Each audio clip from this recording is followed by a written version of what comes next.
All right. Okay. Let's begin. So this is, I don't know. We have a guest today that is, I don't know how we got that guy. I mean, I hunted him down on social media, and then he actually responded. Usually just people just block me, but this guy was gracious enough to say, "Hey, yeah, I'll do it." They said that most podcasts don't reach episode 3, and we still didn't. we're on episode 2, so we can still fail. Yeah, we can still fail. Well, we fell forward, like the government. No, I'm just going to edit that out. Yeah, we're getting there. So I'd like to thank God and my agent Smith. Did you see the last Matrix? Are you talking to me or are you talking to you can't Bill? You can't talk. People don't know who the guest is. All right, never mind. Josh, did you see the last Matrix? It was just silence. I didn't know what to do. Oh my God. That was a disaster, wasn't it? Talk, Nabil. All right, so let me introduce. You haven't given it up. You haven't told. This is already going sideways. This is already going sideways. I'm the mystery guest. Okay, the mystery guest. It's just going to be, well, when you download the podcast, it's just going to say in the heading like Josh Hayes. Okay, all right. So let me introduce our next guest. He's 3 times WERA champion, 1994, and then he turned pro in 1996. 1996 and 1997, we were a national endurance champion. 1998, Formula USA Pro Sport champion. 1998, we were a national challenge series 600cc Super Stocks champion. Won the 1997 GSXR 1100 Suzuki Cup final. Won the 1998 GSXR 1100 and GSXR 600 Suzuki Cup finals. Won the 1999 AMA 750cc Super Sport race at Daytona and finished the AMA season 3rd in Formula Extreme and 6th in 600cc Super Sports points. I'm not done yet. 2003 AMA 750 Superstock champion, WSMC Toyota 200 winner 2003, 2004, 2005. 2006 and 2007 AMA Formula Extreme champion, 4 times AMA Superbike champion on an R1, 2010, 2011, 2012, and 2014. Finished 7 in 2011 on a MotoGP bike, which it's unheard of. I mean, who even gets to the top 10 on their first ride on a MotoGP bike? Record holder for most Superbike wins in a single season with 16. Record holder for the most consecutive. What's that? Not anymore. Gagne took that from me this year. Don't worry, we'll take care of that. It's okay. Record holder for most consecutive Superbike wins in a single season with 10. Record holder for the most Superbike poles in a single season with 10. Might have that. Oh my God.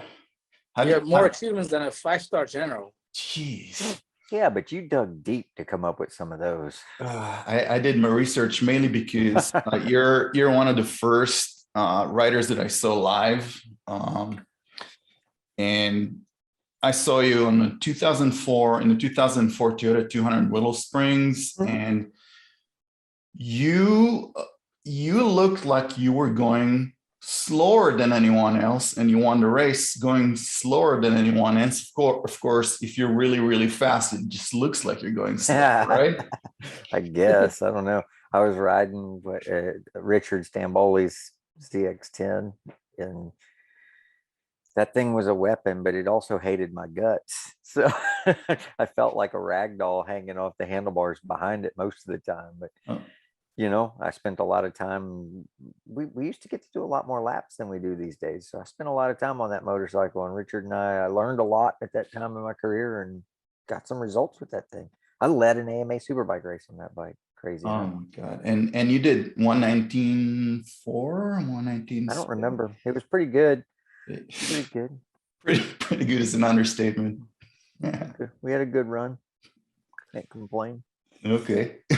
That's an amazing career. Well, Good thank you. run. And you're still 47 young, so Yeah, No. yeah. I'm luckier than most. I got to have I had said for a long time if I could be a professional motorcycle racer till 40, that would be success. I'd be making it, you know, and I made it to 42.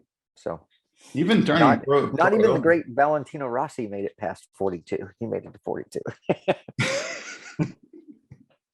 Yeah, That's I right. mean, Ross, you started late in life, right? Yeah, I was 19. So Yeah. I graduated high school. I got my first street bike as a senior in high school. Wheeled and dealed some really cruddy cars and got a motorcycle with a salvage title that I rode to high school. And yeah, like I didn't know club racing existed. And actually, the local shop that we hung out at a lot, the owner's son went and did some wearer racing, and I went with him to one of them, and that kind of sparked that. I like I said, I didn't know it existed, and so I was working. I graduated high school. I thought, man, I'd really like to go do this as a hobby. And my parents were cool enough to be like, yeah, if you can pay for it, you can go have some fun. And somehow, like I had a lot of good people around me. There was a racer, Grant Lopez, who was a fantastic racer, and kind of took me under his wing. And we traveled around. He lived in Mobile, Alabama, so I'd work Monday through Friday. I'd get to take Saturday off, but Friday I'd get off work and I'd drive to Mobile, Alabama with my mom's V6 Firebird and my motorcycle on a single rail trailer and load it into his van.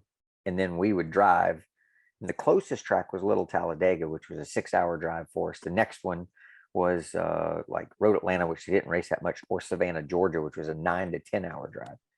We drive all night, get there, park at the gate at, God, 4 o'clock in the morning and 5 o'clock in the morning. And we would get out and crawl under the van and go to sleep on the ground until the gate opened, pull in, ride Friday or Saturday and Sunday, excuse me, and then bust it home all night so I could be at work Monday morning. And worked on I usually stayed at the shop.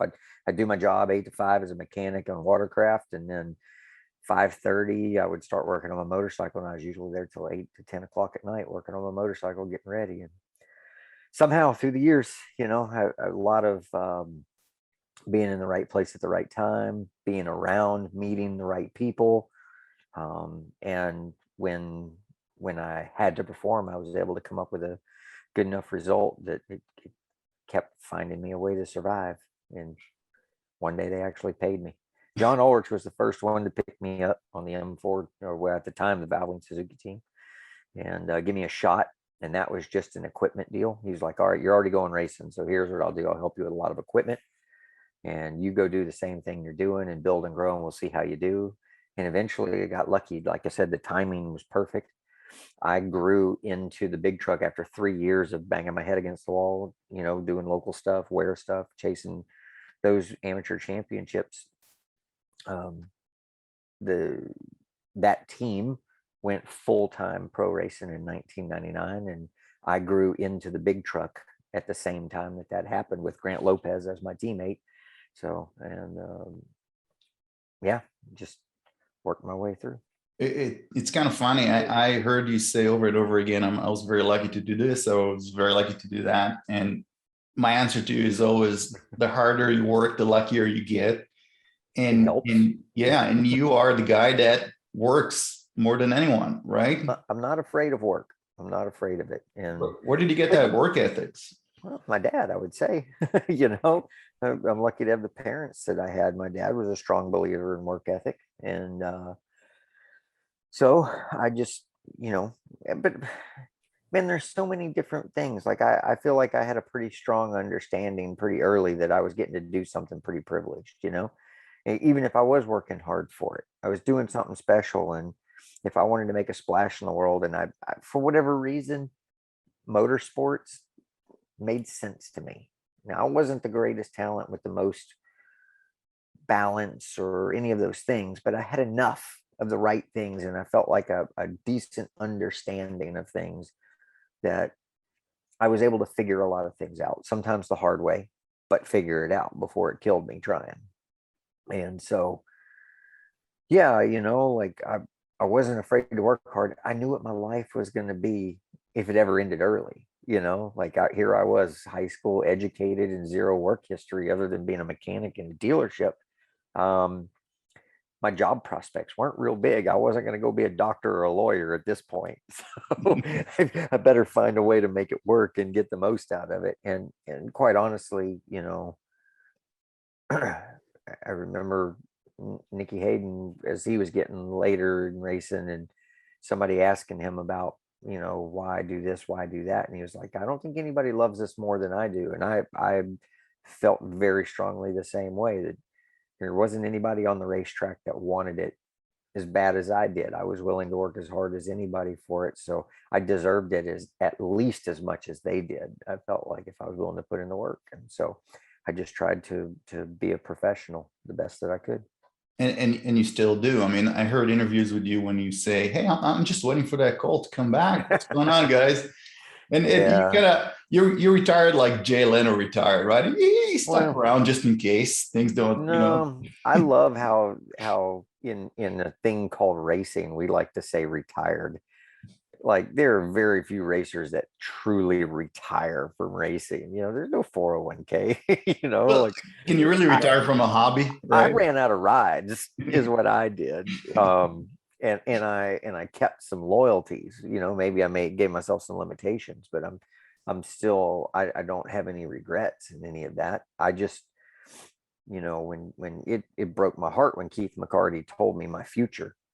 And could I have gone and tried to do something different or different way? Yeah, I probably could have if I really pursued it hard and found something else. But I had built a family, and he was helping me do some other things. And Melissa and I were starting a family, and there was a lot of things, and it wasn't really a decision on my part. And I was, I talk about being lucky. I was lucky enough to have a support system around me of like a wife that understood racing so well, because I never had a game plan for life after racing, even when I knew my racing was about to be over. Because the minute that you start having that plan and you dedicate, let's say, a day a week to what the next thing is, when things get hard at what you're trying to accomplish, you don't take that day back. You take and add more days to preparing for that future thing to make sure it's ready to go. And we had a pretty good understanding of that. So Melissa allowed me to, she was just like, you know what, we're going to figure it out. We're both smart. We're going to be okay. And I just kept my head down and kept charging like it was my first season and I had nothing to lose. And still here I am 4.5 years removed from it, and I still feel it every day. So And I have a love for it, and you can come back at any time if you had a ride. I mean, if you look at bikes today, right, with all the electronics, Mm, it's they're not. different, and I got to experience here recently by getting to test the attack bike and kind of see the development from when I left the team. So when I left the team at the end of 2017, Cameron Bobier kind of stayed on the same spec motorcycle throughout, what was that, 1819 and 1819.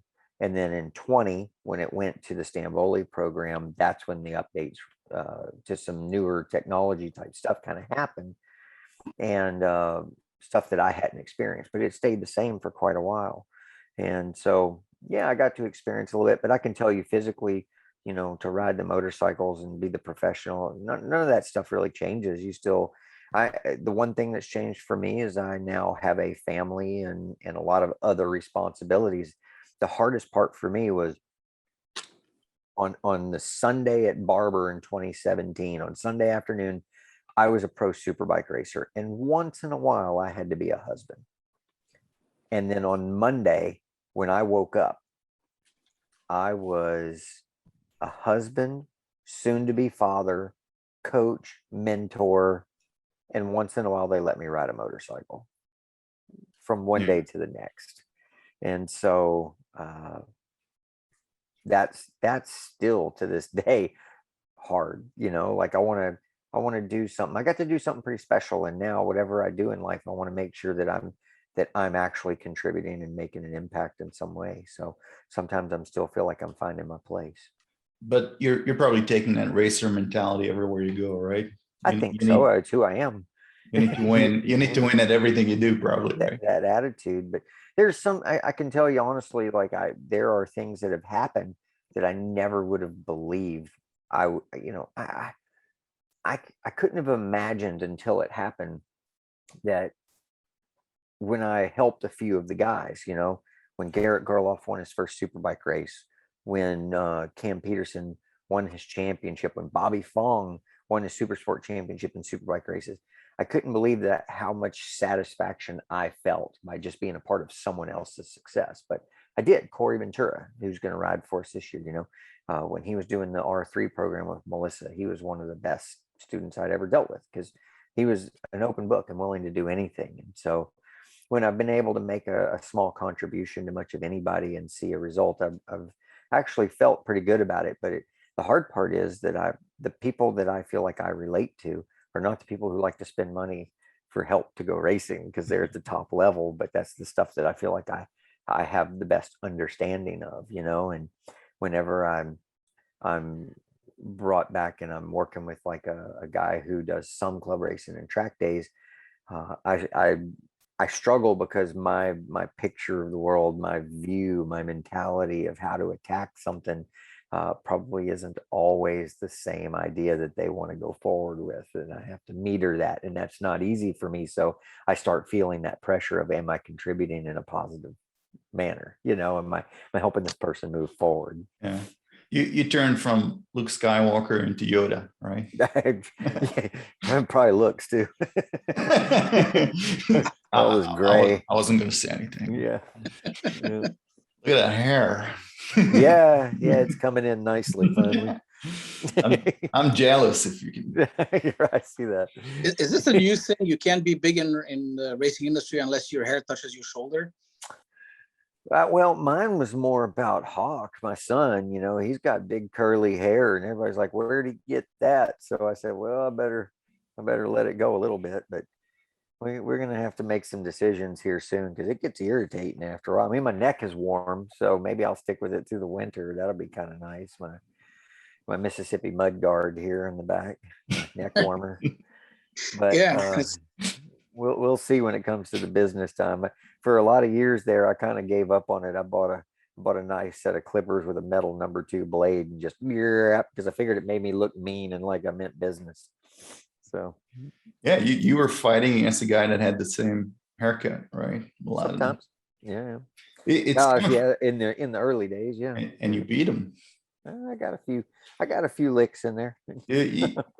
I remember an interview with him when you just said at some point I just ran out of talent. Josh just made me run out of talent, and I never heard him say that about anything or anybody. Yeah, I don't exactly remember that, but I remember it because I saw it. Like it was weird. I had a unique relationship with Matt. We weren't close by any stretch. Like him and Pridmore were pretty close, but we had respect like for each other. I feel like we had conversations, and I heard the way he reacted to some other racers, and I wasn't exactly a hothead, so I was able to kind of see through this and that. We had a respectful relationship. It was kind of funny because I heard a lot of riders from that era complain that the Suzuki had that unfair advantage of traction control, and I don't want to name names, but because he might come on the podcast, but he lives. It was all of them, I think. It was everybody. Yeah. And everybody were complaining that the Suzuki is like leaving lines, lines, and the wheelies are controlled, and they have all this electronics, and you come in and you turn everything off and you win. You're like, well, yeah, I don't need this. Well, that was a few years before I got to Superbike. So when they opened up the rules, Yosh kicked everybody's butt even worse because everybody just thought they could plug it in and make it work, and they just went backwards. Yeah. And it was funny because the day the rules opened up, we actually put traction control on our Formula Extreme 600s. And it was the key to me winning the championship in 2006 on the Arian Honda, but not for the reasons people believed. I actually spun the tire twice as much with traction control because I found a tool that I could use that kept the bike from getting away from me. And when traction control is used properly, that's what it is. It allows you to spin the tire more, spend more time at the very edge, but not allow you to step over the boundary quite so easily. So every time somebody says, oh, the tire's spinning, I need more TC, all you're doing is bringing your big fast superbike engine down to the level of your shitty tire. So the really fast guys tend to open it up and let it go a little bit more as they start, and part of that is because when you have a lot of grip and you add lean angle to it, when you got tons and tons of grip and you got all this energy held up in that grip, it becomes like a spring. It's got a lot of energy in it. And when it does release, it doesn't release in a very friendly way. So with a brand new tire, I want a much more aggressive traction control setting, because when it goes, it's going to go fast, and I need it there to help me quickly. Where when the tire breaks loose early in a way that I can manage and control with my hand and know what to expect, all it's doing is holding me back at that point. So I don't want that traction control involved.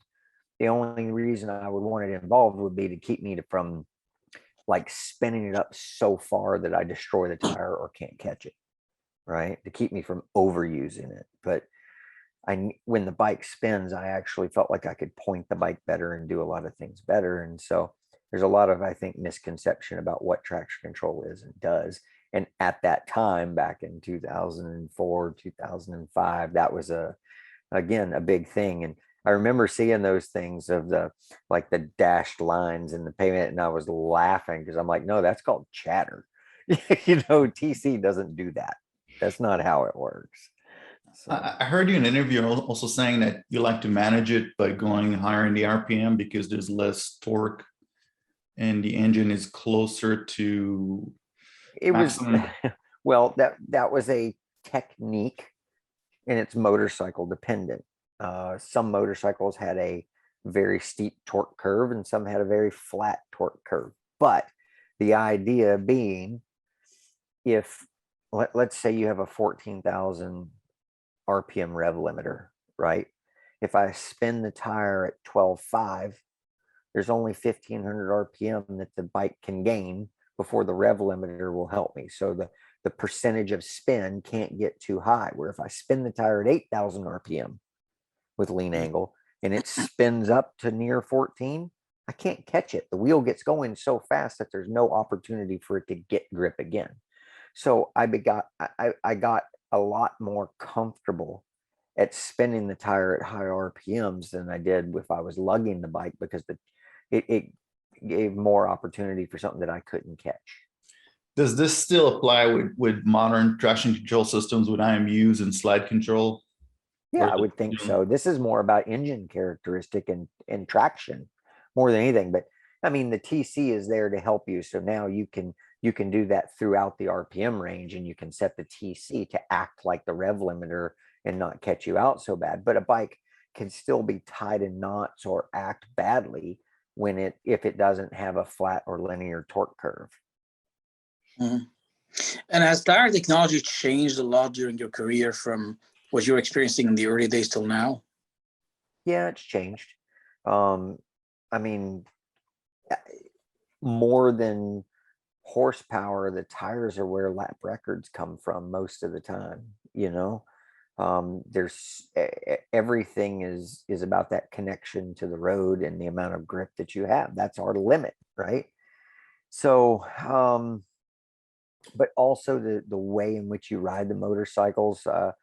There was there were two distinct developments that I can remember when we went from the standard tires that Dunlop ran from the UK to the Intech tire, which was in the early 2000s. Well, I want to say that Superbike started running Intex, I want to say in 2004, maybe dipped into it in 2003. And after a lot of the Daytona issues with the tires that would grow, the Intech was the no growth tire. So it was built in a way that it would not expand when we picked up a lot of RPM, and it changed the gearing of every racetrack that you rode at. But the bike, it was okay on edge grip, but once you got it off the edge grip and kind of got some angle out of it, the thing was like a qualifier. It had insane drive grip. And then when we went from the UK tires to the US made tires, there was another pretty distinct characteristic of change. And again, for me, it was like tire life was really good on the Dunlops on the rear. There was a certain angle that you would get to that had insanely good grip. And then there was on the edge grip, I always thought, like, compared to other brands, they left a little on the table as far as just sheer edge grip. And you notice how many times he says the name of our podcast? Wow, free advertising, man. That the correlation of the lean angle and where that has kind of changed and developed over the different like shapes and casings that they've built in them. When we first started running the US rears, I really struggled because the grip slip where it changed was right at the angle where I wanted to be 100% throttle, right at the wrong lean angle for me. So I had a lot of grip slip, and it became a really violent bike to ride.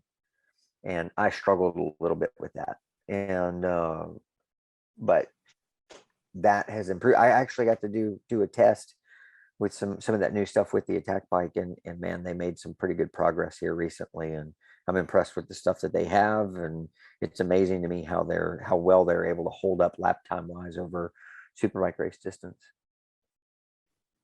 Yeah, that's cool. So I wanted to go back a little bit to, you still some great things about the psychology of being a racer and your career. And I think there's a lot of lessons there to derive, even if you're in business or whatever industry you're in.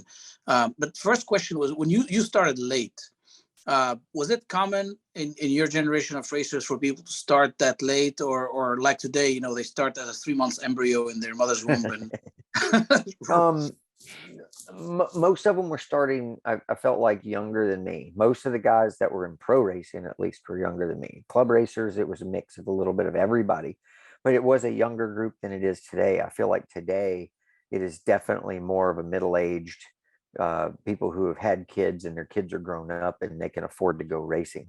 It was a younger crowd of people, more people in pickup trucks with a motorcycle in the back, where now everybody's got a toy hauler or a bus or a big trailer. I still do the pickup truck. I mean, we didn't have tire warmers, when I started. It was a much easier way. I bought one set of tires a weekend and rode a production motorcycle with a stock pipe and some bodywork. The coolest part I had on my bike my first year racing was Dennis Kirk sold Progressive racing fork springs. I don't even know what rate they were, but I was like, oh, racing parts. And I put them on my bike and I raced for a season. And I raced in 3-wave grids at tiny racetracks. So the amount of racing experience I got in a very short time was incredible. And I was like, it was everything lined up perfectly for me. I had great competition, even in my first year racing. And I learned so much that propelled me into the next step. And then I learned so much those next couple of years that prepared me and propelled me into pro racing. Like I dabbled in a couple of pro races prior to 1999. But I look at 1999, when I showed up at Daytona, as my first true pro event. I was here to stay. We were doing the whole season. This was race one of my commitment. This wasn't me dipping my toes in the water. I was here. And we had raced the weekend before for the CCS stuff. And then, so I was up to speed. I had won that weekend. I had gone a faster lap time than I had ever gone before. Everything was lining up perfect. But I knew, here we go. We show up the next weekend, and there are 26 probably factory and factory supported paid riders in 600 Super Sport. There were 100 people showing up for 80 spots on the grid, and all 100 could make the qualifying cut. So Did you get those little butterflies and maybe oh, I'm not I was a good wreck. enough? I was a wreck. And in the very first practice, now back then there were so many people, they split up practice groups for Super Sport into even and odd numbers. I ran number 131, so I'm out in the odd number group. And for whatever reason, it was just perfect. I rolled out with a guy I had only seen on TV, and really only a couple of times because I didn't know much about racing when I started, Miguel de Hamel and Rich Oliver. And I did 10 laps with him getting up to speed, right? He had ridden there in December at the tire test, but then here he shows up. I'm kind of up to speed. And in the first 10 laps, he drugged me faster than I had gone. And I learned an incredible amount in 10 laps. And I came in, and Barry McMahon, my crew chief, was there. And I rolled in, and my eyes were this big. I'd just done 10 laps toe to toe with Miguel de Hamel. I had already won as far as the weekend was concerned to me, right?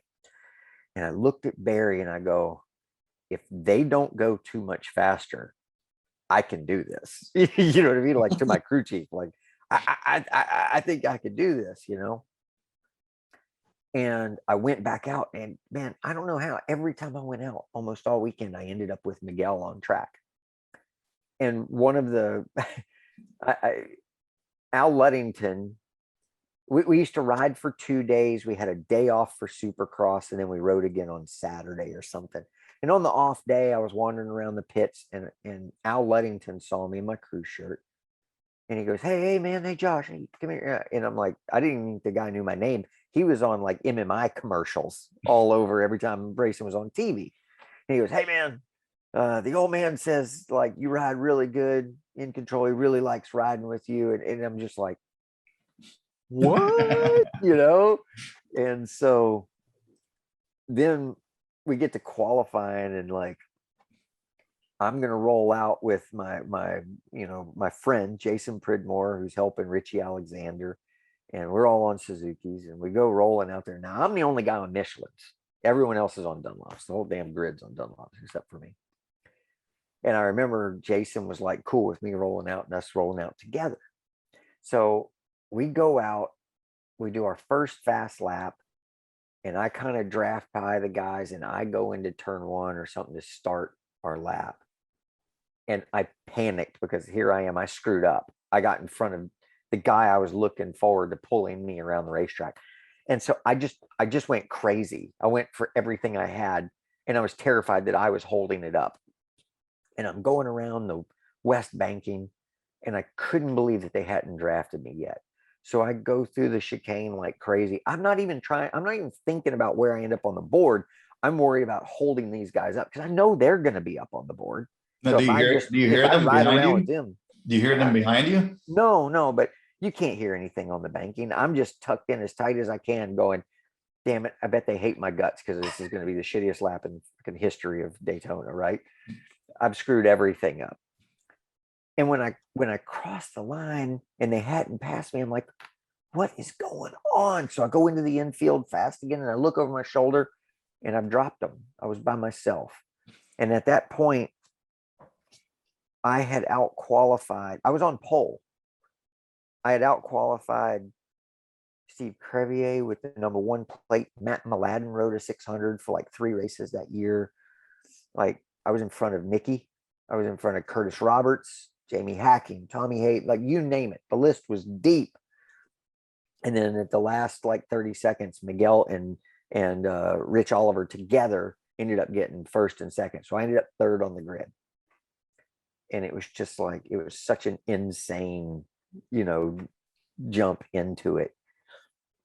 And I was so new. You know, I've been riding a motorcycle for 5 years now. What was different about me was it wasn't like everybody was road racing from when they were young, but everybody was a pro motocrosser or rode dirt track, or, you know, most of them had a lot of riding and racing experience. And my racing and riding experience, like when I was 11, I got a metal tank DS80 that I rode in a field next to an airport by myself because no other kids in the neighborhood had motorcycles. So as big a berm as I could push up. And my dad liked motorcycles, but you know, he rode a little bit. Yeah. Do you come back to the garage and you go like, now they're talking about Josh Hayes? You know, but it was like I went from that and you know, to one day I was a pro racer, and that was success enough. So to have all the other things have happened that happened was just icing on the cake, man. Like none of that had to happen for me to live an amazing life, you know. What about that MotoGP ride? You know, like I mean, the MotoGP who does top 10 in their first time out on a MotoGP? Nobody. It's funny because I was thinking a lot about this today. I'm out pedaling my bicycle training, and I got to thinking about GP, and I don't even know why I was, but I was thinking about that particular race, and like, man, like it was such a ray of light in such a dark time, because I only got that opportunity because like when Marco Simoncelli got killed and Colin got hurt in that incident, I was going, it's a long story, but how I ended up there, but I was supposed to test on the Tuesday after with the journalist and the motorcycle and or the GP guys or something. They were going to allow me to test the GP bike because I'd done a good job for Yamaha and they wanted to do something nice for me. And then this thing happened and I got the call like 2 weeks before and said, hey, you're going to race. And I was like, what? You know, so then I showed up and I only rode a GP bike on slicks and with carbon brakes in qualifying and in the race. Everything else was soaking wet. But I mean, I had some amazing things happen. Again, I was surrounded by great people. Hervé Poncharal and that team, Tech 3, were so good to me and so comforting. And Cal Crutchlow as my teammate was much different than I feel like the Cal Crutchlow that we see on TV. He was awesome. He was helpful and he wanted me to do well, you know? And I had so many things to bring back from that weekend. The sessions were an hour long. It was, and when I say it was downpouring, I mean it was downpouring. I was one of the first bikes on track, and I rode. I remember thinking, shit, I should probably come in now. And when I looked at the time on the clock, there was like 7 minutes left, and I was like, well, no point in that. So I finished the session to the checkered flag and I rolled in, and Hervé and the team were cracking up. And Hervé's like, in all my years of GP, and I've been here forever, I've never seen anything like it. He goes, you never came in? I go, what was I going to change? I was just trying to figure shit out, you know, like, and he's like, no, I love it. I've never seen anything like it. I've never seen anybody do it, you know? And then in qualifying, I was doing okay, but I was riding a GP bike on tires. The Bridgestones at that time were the 800s with the Bridgestones were like the combination of everybody I talked to was like terrified because those were the things that just bit you quick when you weren't looking. They were always talking about, oh, you have to go fast to put heat in the tire the right way, but it might kill you for doing it. You know, it was like, so they all scared the shit out of me for the most part.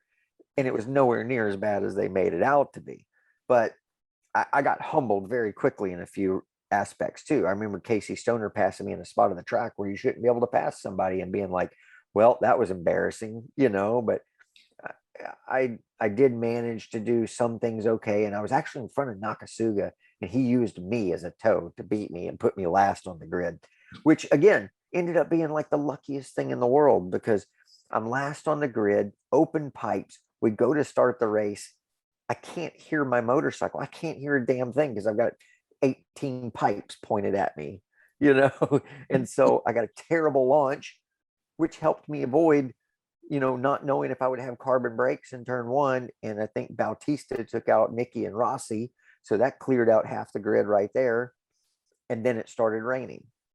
And I was kind of in a battle with Nakasuga And then when the rain came, he actually started to ride away from me. Now, Nakasuga had more laps than anybody. He was the official test rider for Yamaha. So he just kind of had a better know of what was going on. And I was just trying to kind of figure it out. But then I started seeing, I mean, quite a few people fell down, but then like Caparossi, Tony Elias, a lot of guys came back to me, and I actually passed them and rode off in front of them. So to end up 7th was pretty incredible. But I think maybe the highlight of it was the morning warm up. It was pouring rain, but it had stopped raining, and we were all out. It was a 20 or 25-minute session. We're all out on rain tires, and there got to be a dry line that couldn't have been more than 10 inches wide, but around 95% of the racetrack. And everybody was kind of finishing up, and I came in with a few minutes to go, and I looked at the guys and I go, I know this sounds crazy, but do you think I could go out on the slick tire bike? And they looked at me like, what? And I go, hey, listen, we have no idea what the weather is going to be like this afternoon. I feel like I should get experience in every opportunity, in every bit of thing that I can. And they're like, all right, if you really want to. And then I went out there and I got, 2 laps in the books and ended up leading a session in MotoGP. Like I led the morning warm up. Oh, wow. I have a sheet with me on the top of the list for one session of MotoGP. And I don't think there's a lot, like there's so many people that can't say they have that. And I have that, so on the first weekend out. Like Cal, the guys were cracking up when I came back in the box, and Cal ran over and got on his knees and was like bowing and being funny. And like, it was just such a great atmosphere, and we had so much fun. Did you come back with offers from other teams?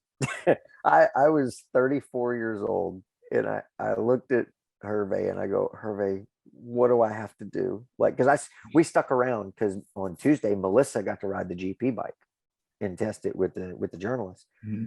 And I was like, Hervé, like, what do I have to do? And he said, Josh, you know what? He goes, I'm so sorry. You are the right rider at the wrong time.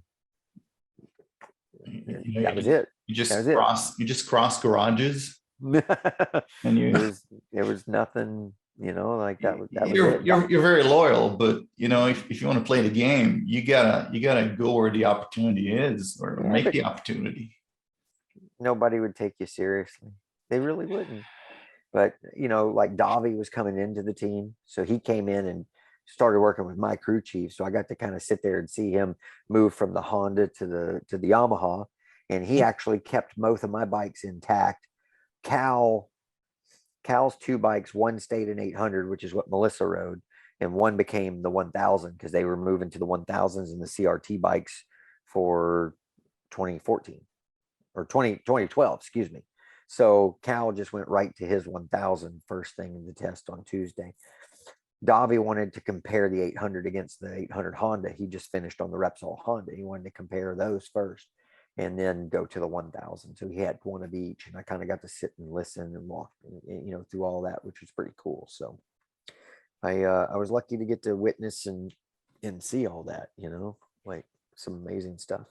All like aside, you put in the work, and it's an unbelievable result. Just unbelievable result. And luck has nothing to do with it. All right. It's I created a lot of good habits. It's all you. I created a ton of good habits, like I learned from a lot of incredible riders. And when people ask me about who I looked up to in racing, I got to be honest, I didn't watch much racing. Like when I was in high school and I got my street bike, I started watching GP a little bit because it was on American Sports Cavalcade on TNN or whatever it was.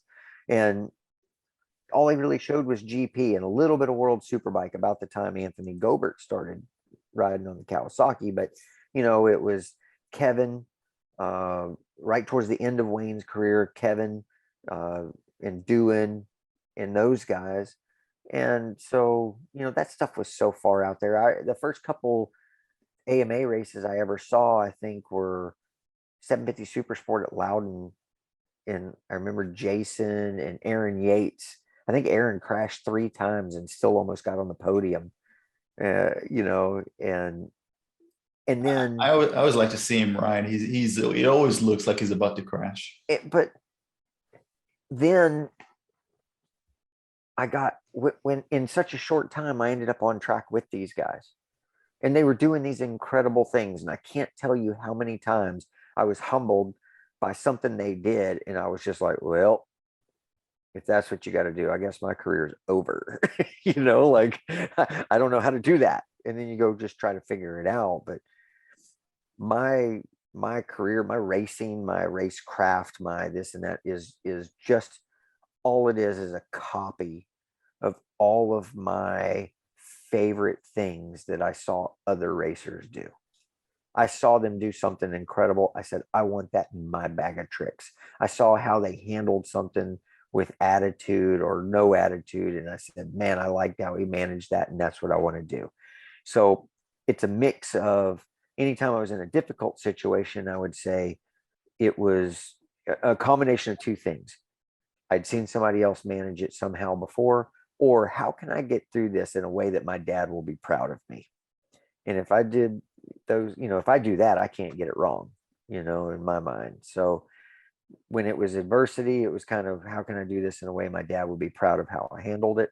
And then otherwise it was like all the things and that I tried to groove in and make the habits that made me were all just copies of things like getting up to speed quickly on track. Matt Mladen broke my heart one time, and I remembered how bad it hurt. And I said, you know what? I got to make sure I've got that, because that's as demoralizing as something. He pulled out of the track one time, or pulled out onto the track, and I was 3 laps in and up to speed. And on his out lap, he rode away from me. And I was just like, and this was at a time when those tires were so shiny when they came off the warmers and rolled down the track. And I was just like, with a sticker, maybe. It hurts so bad. So how do you do that? How do you calibrate your brain to go as fast as you can from lap one? Because me as a track day rider and an ex-amateur WSMC rider, and then Nabil as a track day rider, I mean, the first session, we're just trying to figure out how not to have the front end wash away, right? And you're just trying to build confidence. How do you do it from lap one? Repetition and practice. We ride a lot. We're professionals. One thing we have is an amazing crew around us. So I knew for years, every time I rolled out on track, I had the right tire at the right pressure. It was hot, and all things being equal, I know what to expect from it. And so, especially after I've rolled out for the first time of the day and I come into the pits, I know what to expect when I roll back onto the racetrack. So just get to the business. Tires are hot off the warmer. There's no sense in taking time bringing them in, because all you do is cool them down and try to bring them up again. Just go, and I just practiced it. The 200-mile races will teach you to do that too, any of those pit stop races. So there was a lot of things like that just over time, I just, people kind of do it. I took each individual piece seriously and tried to make sure that I made it mine. You're a student of the sport, and you're also a teacher of the sport. Well, I tried to be a decent student. And like I said, sometimes I had to figure it out the hard way, and sometimes I could do it with less than that, So sometimes I could learn from other people's mistakes. You speak very humbly about your career, all to your credit. But to me, that's the epitome of athletes in this sport, particularly, where, I think the bigger achievers they are, the more humble they are about what they've done. But so what drives you? We think about this in business and other aspects of life, right? It's very hard to stick with something that's that hard. That's one of the most difficult career choices I can think of. And here you are out of high school, and you could have chosen to be, take the safe route, be an accountant or get a job somewhere and start your life that way. One, you decide to go racing, which you weren't racing before. You didn't come from a racing family to say, it's been bestowed upon you. And then a long and successful career that probably had a lot of ups and downs. How do you keep going, and what drives you? It's a good question. Like I definitely had a strong love for it. Not just for the sport. I had a love for the competition. I had a love for the racetrack to me is a family. It really is. We're a traveling circus and we need all the monkeys that are there. I don't have to like all of my family. Some of them Right. you love. Then there's that dirty uncle that you avoid, half the time. But it is still a family, and I felt like I fit in there. And but I wanted to I think that being an athlete is playing whatever mind game you have to get to I don't care how you get there. It's just that you get there. Right. So I had a million different things. The record I played wasn't the same record every day. Sometimes there are definitely days where being a motorcycle racer was not the most fun thing I could think of. And when you're beat up, hurt, there were times when I felt like, you talk about work ethic and things like that life ain't fair. I did a good job and I didn't get what I was looking for out of it. And I watched someone who I thought did less get accolades and move on, like your body of work isn't appreciated sometimes or whatever it is. But I had a million different things. Like I said, how can I manage this in a way my father would be proud of me? I believed in my crew. I knew they believed in me. I did not want to disappoint them. The team aspect was very, very important to me to uphold my end of the bargain. When I got to Yamaha, there were like 7 people. At one time, I was the only rider on the team, and there were 7 crew members or more, if you include management, whose full-time job it was to build, perfect, and develop a super bike. 2 of them for me. So I better be upholding my end of the deal when I have that much resource behind me. It's difficult when every lap you do is scrutinized, when they want answers to everything. And sometimes you have to tell them, I don't know the answer. It didn't feel any different, but I can still go fast with this or that, and let something else tell the story, the lap time or the data or whatever it is, I worked really, really hard at home because I wanted to uphold my end of the bargain. I wanted to do a good job. I wanted, I've pictured, let's say, why Yamaha paid me to ride a motorcycle. What they weren't paying me for the 30 days a year that we were racing, 3-day weekends, 10 weekends a year, right? To me, I had said long before I ever got a factory ride, why are they paying that guy that much money? I'd do that shit for free. So it would be hypocritical to say, oh, they pay me for 30 days a year and I get paid good. I figured the reason they paid me was so that I didn't have to go get a job, so that I could spend every waking minute of my life perfecting my craft and trying to be a better motorcycle racer for them. So I think perspective has a lot to do on where motivation comes from. And I could find a lot of different things. Sometimes I didn't want to lose. Sometimes I wanted to win. Sometimes I wanted to make somebody proud of me. Whether it was my wife, my crew chief, my parents, the fans, like whatever it takes. In a downtime, I tried to pick the thing that would pick me up. Where I think a lot of us naturally as athletes are somewhat insecure, and a lot of times we'll look the other way. And I tried not to, when I was sad, listen to country music or sad music, like, so I try never to listen. yeah, I don't listen to country music, but you know what you get when you play country music backwards, right? But You get your truck back, you get your boat back, your wife comes home, your dog's reborn.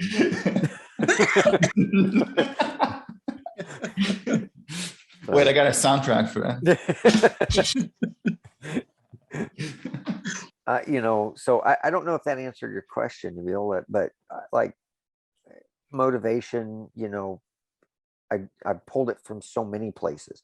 And motivation for me it's funny because Sean Bice was like the encyclopedia for me when I was winning a lot of stuff. And every weekend I would be in the press room, and like you've got Paul Carruthers, who was with Cycle News at the time, and then Sean, who was the press officer for the team, and Dave Swartz. And for a little while there, I was winning a lot of races in a short amount of time. and I was racking these things up quickly, and they're like, oh, you're tied for so and so with so and so for like most superbike wins or da da da da. And I was just like, oh, that's great. And they'd be like, you didn't know? And I'm like, no, but thanks for telling me. I think that's awesome. And they're like, aren't you excited? I'm like, yeah, I'm more excited that I won today. Like I didn't think about the record books. That stuff takes care of itself if you do your job. I didn't even think,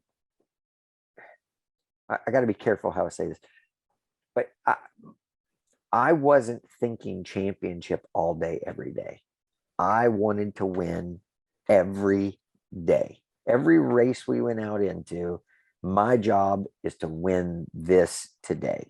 And when I did that well, and you would get a big points gap, that freed me up. I didn't ride in a manner of I have something to protect. It made me free because I'm now got a gimme. I got a screw up that I can do and still be in it. And I still believe I can win it. So the more success I had, it fed me to just keep digging deeper and risking more and going for it, and I think that,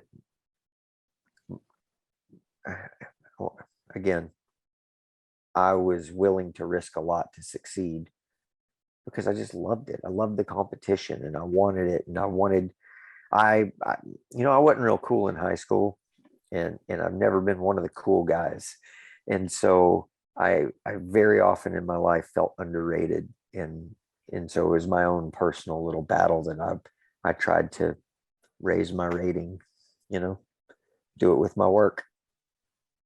I think like a little thing.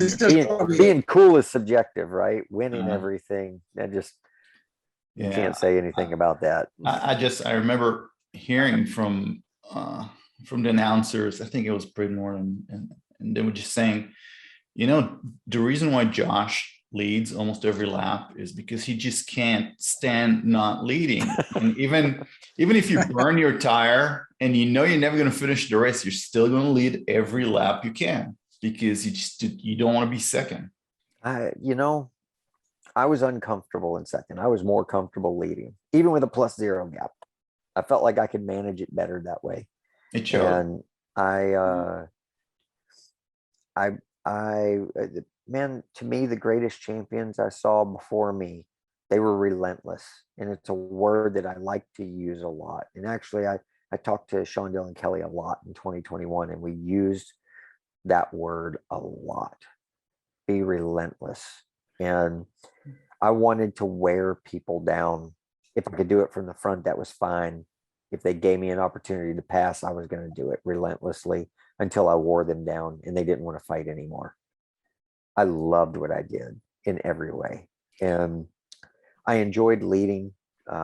It won me a championship in 2011.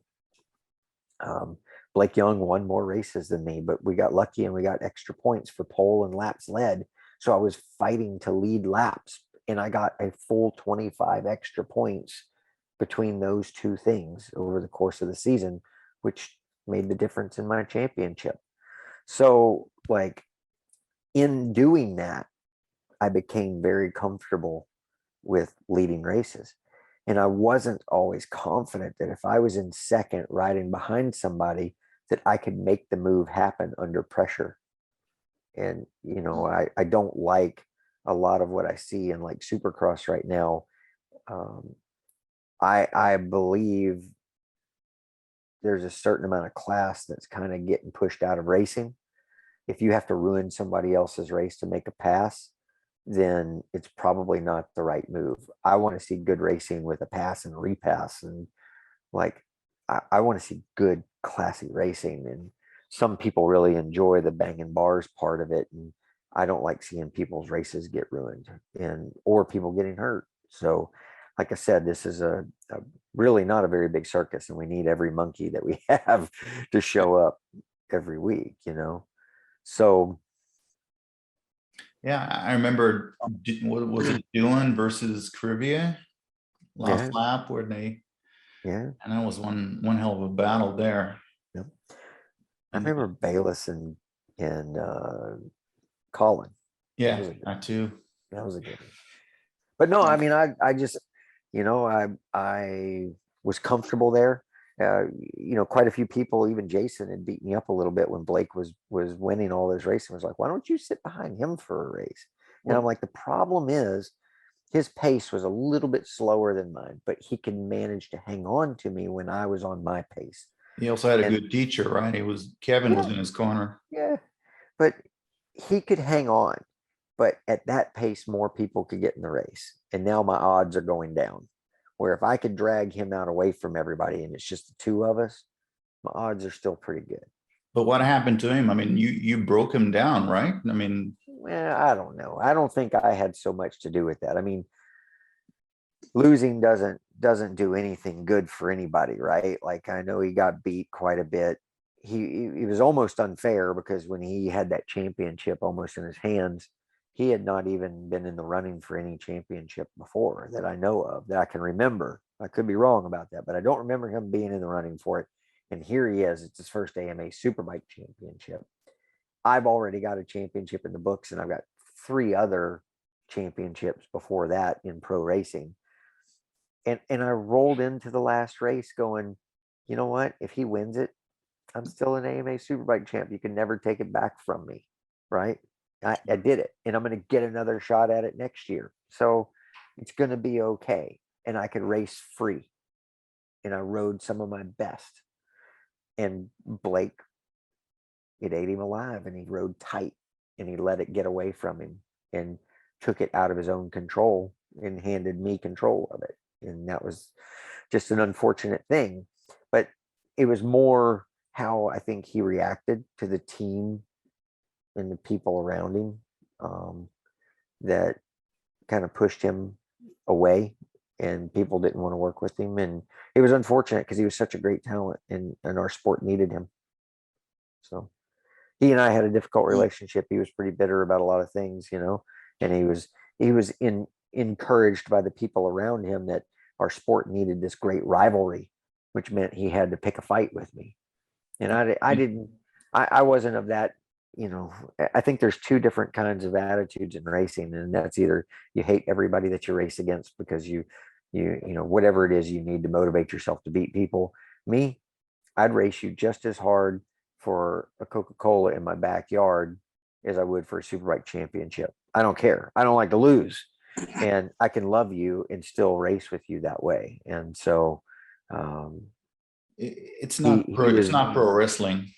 He was being taught the other way, Yeah. By the people around him. And it also leaks to MMA. I mean, if you look now, MMA versus MMA, what it used to be, I mean, people make a show out of it now and make a personal rivalry, where no, it's just a contest of skill. Yeah, it's a show. So Josh, I do want to say, I probably heard the best answer to the question I asked you from any business person I've spoken to, and I listen to a lot of these things, because wait, hold on. Didn't we talk business just before this podcast? So are you saying he gave you a better answer than me? Especially Gal, by the way, he gave it doesn't like my psychic website. No, but most people will go, I had a chip on my shoulder, I grew up poor, or I just loved it, and they'll give you a one-dimensional answer, and your answer was multidimensional on, look, one day I had a bag of tricks, and one day I wanted to make my dad proud. The other day I wanted to be accountable to my team. I was thankful for Yamaha. I wanted to win. I didn't want to lose. And that's a powerful psychological bag of tricks, to be able to use these different tools at the right time, and actually also not be very unidimensional, because I don't think these people think deeply enough how you have about how they were driven and how they kept going. So thank you for that. That was a profound and interesting answer. But I think it gives me longevity, because it doesn't get stale. Yeah, right. Right. Yeah, and that may be a big explanation on why some people's career are shorter lived. If you reach a goal and you can't find a new one, I can tell you, when I knew what there was a point when you were asking about the MotoGP thing, where there was no next level for me. At some point I got pretty old, but I was still competitive, and I had beat everybody in our paddock. what, I look at like a Mark Marquez and I go, what keeps that guy going? When you have beat everybody in the world at the very top level, Lewis Hamilton, you've smashed them all for year upon year upon year. You've won 5 in a row. What is the motivation to go reinvent yourself, to bust your ass, to come back and beat the same people again? Right? There's no next level. That is hard. Love it. That's right. And I still don't know that I know the answer of quite how to do that, other than to be more short-sighted in that point, in that bit of it, and go, okay, I want to do it for the team around me or my family or whatever it is. You got to change your vision and your sight path probably a little bit, because everything I'd worked for that point was to get to the next level. All I wanted to do was race the fastest guys in the world, whatever level that was, wherever that was. And I still believe that top level racers are top level racers. Our national championship has racers that are at Grand Prix level. It's about opportunity. I mean, and how many more racers are there out there that don't get the opportunities I had that could make my records look puny? There's a million of them out there that never get the opportunity to ride a motorcycle or show what they can do on a motorcycle. So yeah, like Gal. That's what I was thinking. So you mentioned earlier SDK, working with him and talking to him. We should probably, before we conclude, touch upon this year's racing. What do you think are American racing team chances, and in particular Cam and Sean? Well, I'm a little disconnected from the inner workings of how everything works, right? I was sorry, I want to be careful. I try to be we can always edit. No, it's not that. I'm not editing. This is gold here. He's confident enough to chew. What are you chewing right now? Tostitos. Confident enough to eat Tostitos on a podcast. There's no way I'm editing this out. I think that if you looked at it, I think Cameron would say the same thing. I'm a little disappointed with the results of what happened with Cameron this year, because I know what he's capable of. I am a big believer in Cameron Beaubier. And I heard a little bit of the struggles of how it went for the year, but I'm not in it enough to know the real everything about it, right? And so I haven't seen the team put out the stream of success that I would like to see from them. And Cameron wasn't quite able to do it. But Cameron hasn't had too many times in his career where he's been knocked back and had to build himself back up. No, it's not like he's never had any, strife or had to come back from shit. He has. But the level over there, how close the lap times are, there's a lot of things in the details that are probably really easy to get knocked back a little bit, and it hurt really, really badly. So I'm really hoping that Cameron can steady the ship and bounce back a little bit with the help of the team this year. Amen. SDK, I think, had a very strong start at his test in Jerez. And I think, when I say I worked with him, I spent quite a bit of time talking to him, because I think he's articulate, talented. I'm a big fan of him, of both him and Richie Escalante. And I felt like Sean soaked in the information and picked and choose what he needed, which was fine. Like I said, I don't care how you get there, I'm just care that you get there. But a lot of the things we talked about, I would watch him put into practice. And so it was kind of fun for me to watch that. So I continued to have a dialogue with him. And I think that where SDK is starting from in his career versus where Cameron is in his career, it's going to be an interesting dynamic with the two of them. And I think that they both have a lot of opportunity for success for two different purposes and reasons. Sean's youth and enthusiasm is his enthusiasm, I think, is far above Cameron's, where Cameron's is more of he's been through it before and he knows how to work through the process, and he is fast enough to do it. And now he's got to go put all the pieces together. Does that make sense? Like, Yeah. of how to see it. So I would like to see both of them do good. That last test at Rest, Cameron had a tough one. SDK had a good one, and they'll talk about, well, SDK got good tires and Cameron rode around on some old stuff. And it was like, I don't know why his crew chief would do that to him.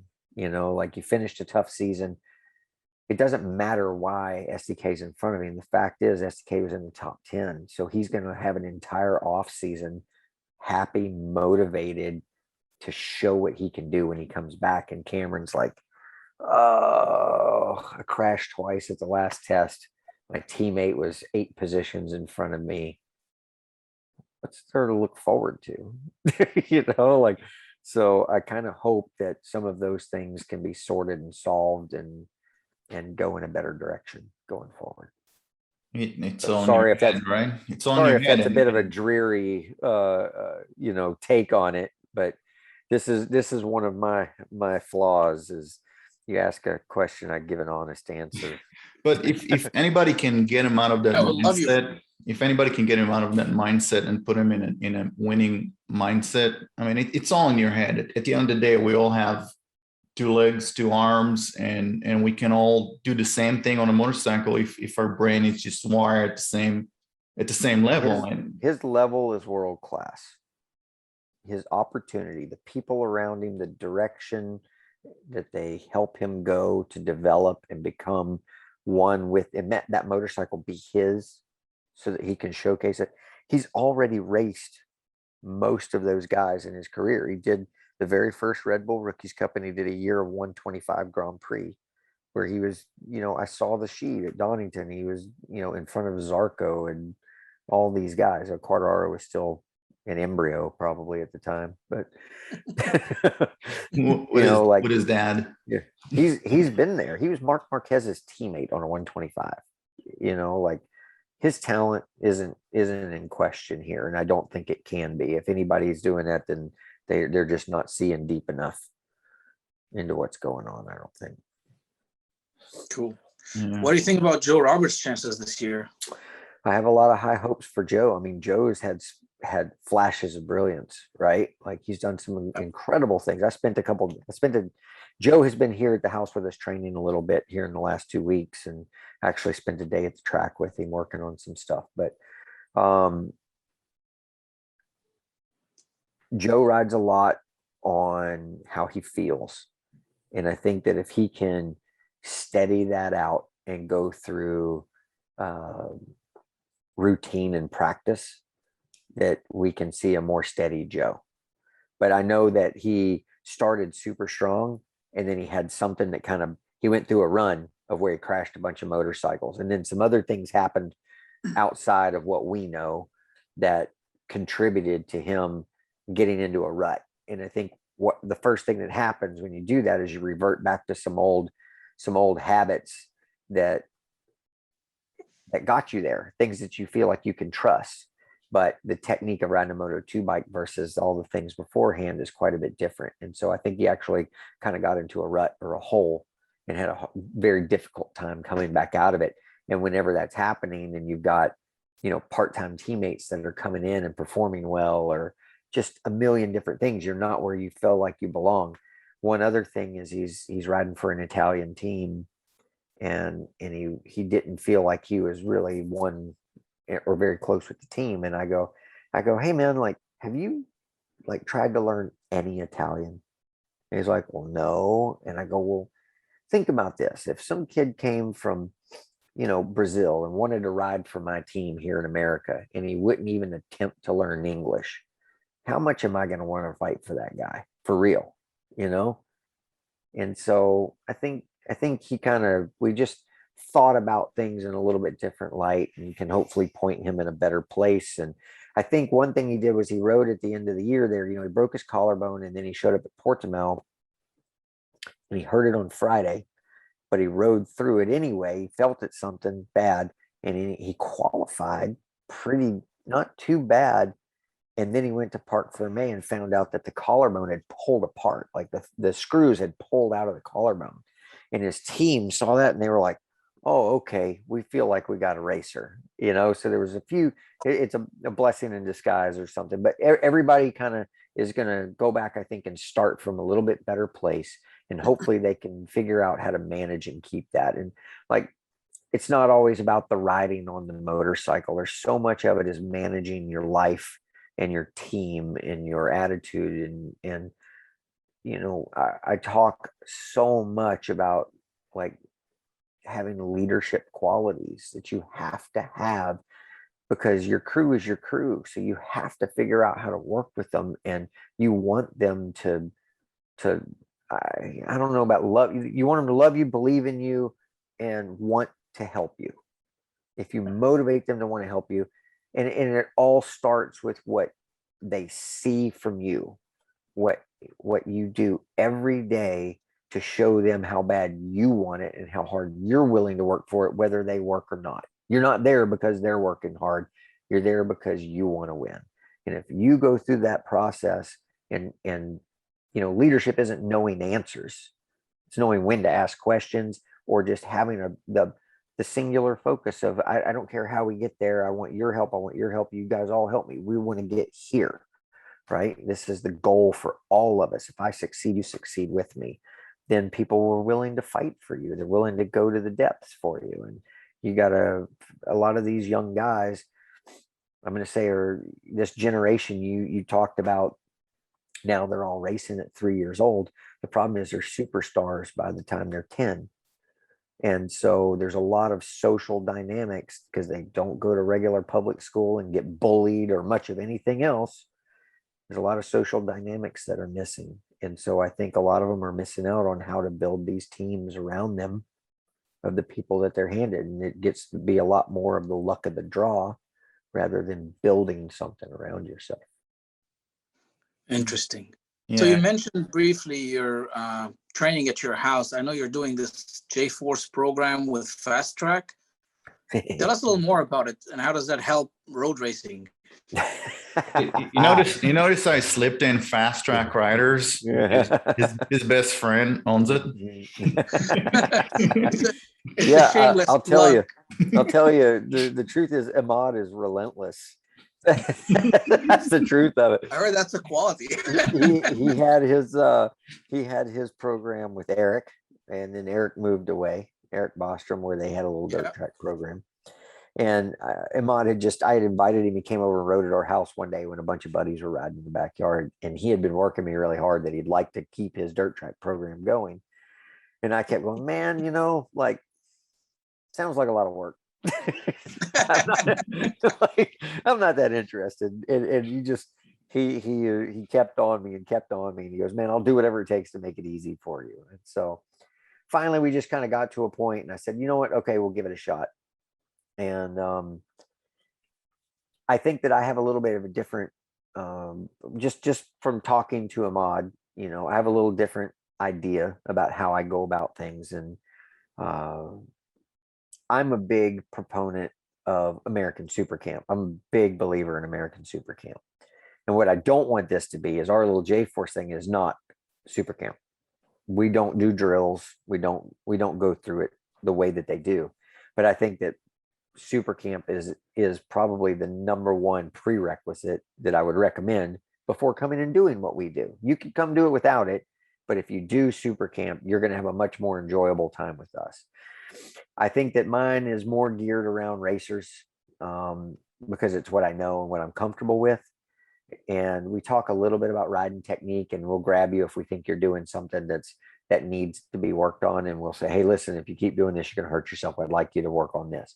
But the big thing that I used the TTRs and the dirt tracking for was like situational awareness, racecraft positioning, you know, a lot of different things like that. And so that's kind of what I enjoy working on here, and what J-Force was kind of about, more than it was about technique on the motorcycle. But I think that just in riding it, it's like anything else. It's cross training.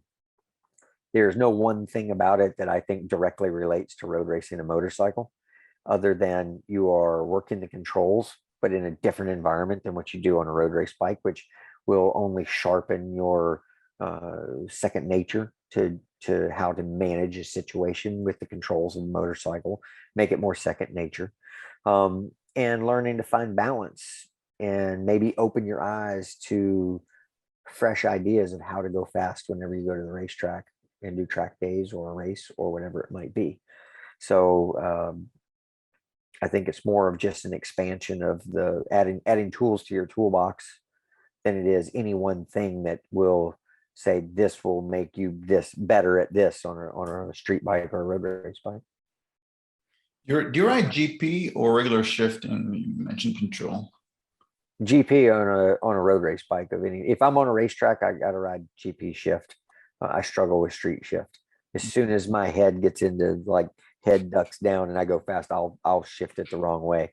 But you know, my motocross bikes are all standard shift. Street bike, I'm fine, no problems. You know, just depends on what mode I'm in and what I'm doing. You know. Yeah, it's kind of funny. There's a lot of motorcycles I can't buy because you can't reverse the shifting on them, and I don't want one bike with regular shifting, one bike with GP shifting. So right. Moto Guzzi, I really wanted them the new Moto Guzzi, but you know, there's no way to reverse the shifting, so I can't buy it. No? Sure there is. I looked at it. Didn't look the like things that have made it more difficult are like the quick shifters, because you can't just flip the knuckle at the top anymore because the shifter has to be pull rather than push. So you have to have a shifter that it's both sides on the shifter part of it, like the R1 is, you know. So yeah, there are things that are getting a little more difficult with technology sometimes. But yeah, I first tried a quick shifter on my K6 Gixxer, and it either worked second to sixth or it worked first to fourth for some reason. That I don't know, the calibration didn't work out. So. That doesn't make any sense, because those things right? have become pretty damn simple these days. They work on everything. The stock ones are so good. It wasn't stock, so it was the K6. They didn't come with it. I forgot. I think it was a Dynojet. Yeah, which are great ones. I mean, I used those for years. Yeah, well, I don't remember what Kerry did, but that's how it worked. And then I started riding with an RSV4, and that one had a really good quick shifter. You may need some shifting coaching. Yeah, it could be. Could be. I need a lot of coaching for a lot of things, not necessarily motorcycle related, but you and me both. I just need it for I need it for dadding. There's no coaching for that. No. You need a manual. Did you see that picture of that giant book where it says like manual for women, and it's like 10,000 pages? Oh, see that? It's probably written by a man. A woman came over. Melissa, we've been kind of cleaning out because we have the new girl coming. We were cleaning out around the house, and we were getting rid of some old baby stuff or something. And Melissa puts out a bunch of stuff on the porch for this buy nothing group, right? They just pass things around rather than selling anything. If you ever need something, you look on there and see what they got going. So this woman shows up today to get these old car seats that we had or something like that. And we got to chat, and she goes, yeah, I got 7 kids. And I looked at her, I was like, with this look of disgust on my face, like, I was like, how are you alive? Like, 2 are about to kill me. I don't know how you survive, you know. Also think about your carbon footprint. Dude, I've got a really bad joke in my head right now, but I'm gonna probably leave that one out. All right, we got a bunch of stupid questions because we made a whole bunch of questions. Pineapple on pizza? Yeah, nay. Melissa does, I don't. No, okay. What else we got here? The Hawaiian pizza. Why are you so nice? My daddy made me. He knocked me out if I didn't. Let's see what else. How's being married to a racer when you're a racer yourself? Did you make that question, Nabil? It's terrible. It's terrible. It sounds really good until you're in it. Imagine every motorcycle that you love, you got to buy 2 of them. Oh, Like shit's expensive. and one you gotta paint pink. Is that how? No, my wife doesn't care for pink, That's for you. but yeah, it make me stand out, I guess. But no, it's hard. It's Is hard. there pressure to be faster than her? Otherwise, I mean, she did beat me one time on a supermoto. Well, let me say, she's convinced she beat me on a supermoto. And I still hear about it. And it was like, wait, is she listening right now? Is she there? She's around here somewhere. No, okay, better whisper. It was like 2007. I still hear about it. And you're wise enough to let her keep believing this. That's smart. But you would not believe the therapy that we get riding TTRs together. We've hurt each other pretty bad a couple of times. So. All right. What is your favorite track and why? I always liked Road America and Miller. I like fast racetracks. Road America just offered everything. 3 top gear straightaways, 90-degree turns, which are good for like grinding lap times, a couple of long ones, a little bit of elevation. It just had everything in the world that I loved, and I felt a bit the same way about Miller. Miller doesn't quite have the elevation, but the way that the grip level was there and just the layout, it was such a fun racetrack. I really enjoyed those 2 racetracks in particular. Jerez was fun. Portimao was fun. I mean, there's not too many I don't like, but those are my favorites. Okay. What else we got here? Where'd you put Phillip Island in that ranking? I know you raced there. Phillip Island is beautiful and it's pretty fun, but I don't think it's quite there on the fun factor as like Road America to me, just because of the things I like to do. But man, what a setting. Oh. Yeah. It's very easy to crash because you crest that front straight and then you're looking at the view instead of at the turn. It might be a little too fast for me. Just So I got another question. I didn't write it down, but I just thought about it. How do you know Big Willow? How do you know when turn 8 ends and turn 9 begins? I never know when to start turning.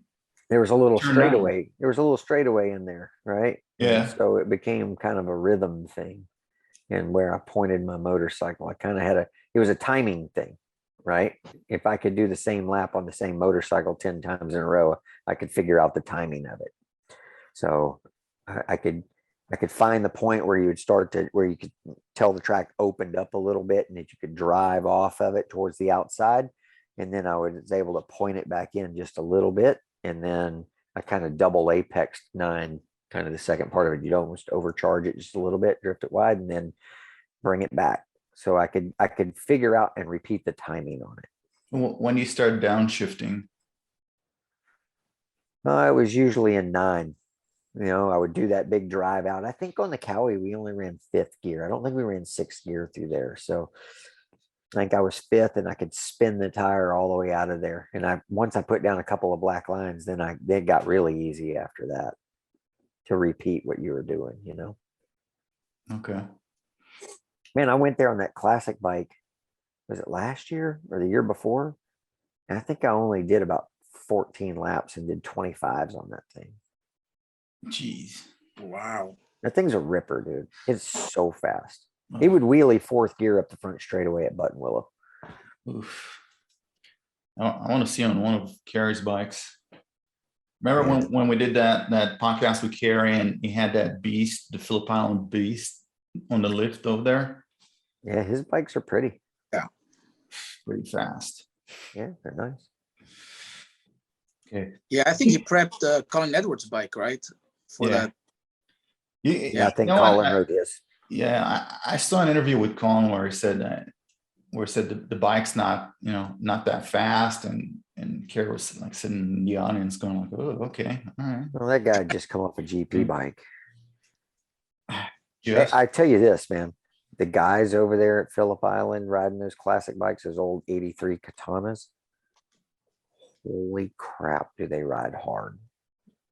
but didn't you win over there on? Yeah, I've won. I mean, in 2 years, I won 3 of the races. I won Yeah. one the first year, 2 the next year. I had a third one in the bag and missed a back shift, got a false neutral, went off Honda hairpin on the last lap. I had it won. So you see, that Nabil, that's why he's a nice guy. He goes like, those guys, holy crap, they're so fast. But yeah, I won.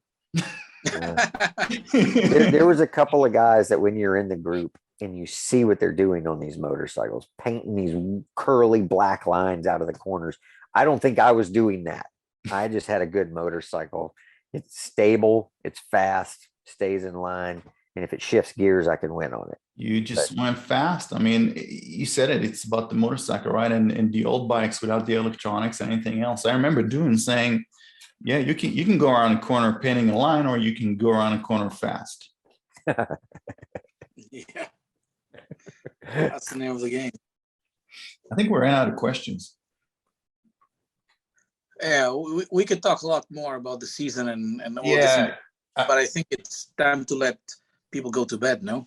No. We got him here. We're an hour and a half into it, so we can still go. So what are you working on now? I mean, you're about to get everything together and go to Daytona, right? Yeah, we have Melissa's going to run Corte Ventura on an R7 in Twins Cup. They are racing at Daytona also. We are collaborating with another group. I'm going to do the Daytona 200 with me. Melissa's going to crew chief it. Melissa is also managing and running the build train race program for Royal Enfield. Not quite sure who I'm going to be coaching and who I'm not going to be coaching. We got the au pair from France coming in tomorrow, trying to get our house back together so that we can get her in there. Been pedaling every day or riding motocross. So I've got motocross bikes that I haven't had time to service and bicycles that I got to go fix so we can ride tomorrow. Yeah, it's just a never ending comedy of events that I have to try to keep up with. So you're not going to sit on the back porch anytime soon, drinking tea, looking into the field, going like, "Oh, that was a good life." No, I'm trying to get some training in every day. That's my goal. I get up every morning. Our son doesn't sleep, so the last couple of nights our dogs had a bad stomach. So I got up 5 times between 11 and 2 to take the dog out, and then our son came and got me at 2:30 and made me go lay in bed with him. So I woke up with a broken back when he woke up at about 6:15, and he doesn't know how to be quiet. So I just get up and I feed the dog and I start making him breakfast and getting his lunch together for school, and try to let Melissa get a little bit of sleep because she's up every 3 hours with the baby to feed the baby. And I'm lucky if I get Hawk to school by 9, which means I can't start pedaling until 10 when I get back and can get all my shit together. Gone for 3 hours on the bicycle. I come home and she's got work for me to do. Then I got to go pick up Hawk from school, get him some chicken nuggets or something on the way home. She's got I tell you, you can make some time by switching dogs with Nabil, because you don't have to let Nabil's dog out because it goes in the house. I was just thinking I might try cocaine, see if that helps. Get some weight off and have some energy. You want the best type of exercise? Brazilian Jiu-Jitsu. I almost had to start doing that. Melissa started doing that a couple years ago and came home. She's like, "Hey, let me show you what I learned today." Yeah. And I realized that I was going to have to defend myself at some point. Well, Gal's pretty big in that. So is Hawk when? Well, actually, I should ask, when is Hawk going to start racing? Yeah, I don't know. That kid, he's a turd, if I'm being honest. He's he rides incredible. Like seriously, he was on a an Osset electric trials bike at like 16 months. And I got him a PW. It's uncorked. He rides it on the oval in the backyard, locks up the brakes and backs it in. And then he was just like, yeah, I don't want to ride. And so I don't think he's been on it in 8 or 9 months. So no interest whatsoever. Can't convince him to do it. So I figured he's 4. Everything's a phase. Eventually he'll come around and want to go ride his dirt bike. So, yeah. How could you not when you have all this fun opportunities right in your backyard? yeah. And that's probably half of it. It's too easy for him, you know? So I don't care what he does. I just want him to whatever he chooses. Hopefully it's something he's passionate about and is willing to work as hard as I was to for whatever it is that he wants, you know. Well, if he's got half his dad's work ethic, I think he'll be successful whatever he chooses. Well, I appreciate that. And I tried hard. I wasn't afraid of work. And like I said, I think I played a lot of the right mind games to keep myself focused at the right times.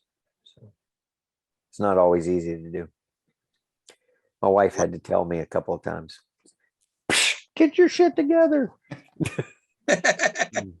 Well, I remember Fast Track about a year ago. You guys were in the trailer, and I walk in to say hello, and you guys had something going on. I'm like, all right, time to step away. It's going. Melissa, who knows? Who knows? We don't really have too many big fights, man. We're pretty solid. We at least know we're a team. You know, it's us against them. Damn kids. And you know they'll outlive you, so you already lost. Yeah, no, yeah. They're gonna outlive me a lot the rate they're going. I mean, as old as I am, he's gonna be a teenager when I need my butt wiped. So, you know, he won't be in college, so you can still make him work. Starting in my mid 40s. Everybody's like, oh, it's so great that you did it later in life. Probably so much more patient. And I'm like, you are lost your fucking mind. Like, because I lived a long, selfish lifestyle. This is a hard transition. So, with your motivation, I'm sure you'll put in fantastic work for these kids, no doubt. I hope so. I feel like I'm failing right now. They don't get the best parts of me because I'm too tired all the time. So, cocaine. Hopefully it gets better. Hopefully it gets better. Beautiful. All right, fellas. Well, all right, you guys with this. Thanks for being so gracious with your time, and you don't have a lot of it, but you seem to be very generous with it. Yeah, I appreciate it. I hope your podcast is a success. Thank you. Thank you. Wait, we got a big name. There we go. I hope. Tell me who it is so I can listen to that one. Terrific. Well, I hope you have a good long night of sound sleep. Yeah, I'm gonna go give that a shot. I'm gonna do that. So you guys have a good night. You too. Thanks again, Josh. Thank you. Have a great one. Bye. And I'm sure we'll see you around the track, especially Fontana. Yeah. I'll be Friday.